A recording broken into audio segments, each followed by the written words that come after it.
जैसे श्रील प्रभुपाद जी, युग आएगा, बदल जाएगा, सृष्टि होगी, प्रलय होगा, लेकिन प्रभुपाद जी का जस ये काल के द्वारा नष्ट होने वाला नहीं है ना। इसको कहते हैं जस। ये क्या विशेषता थी प्रभुपाद जी में?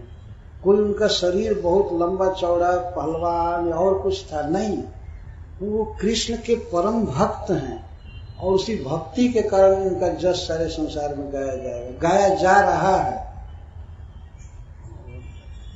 तीनों लोक में गाया जाता है। गुरु वंदना में आता है ना, एवे जस घुसुक त्रिभुवन, आपका जस तीनों भुवन में घोष किया जा रहा है, आपका जय जय गान हो रहा है। यह है भक्त की महिमा।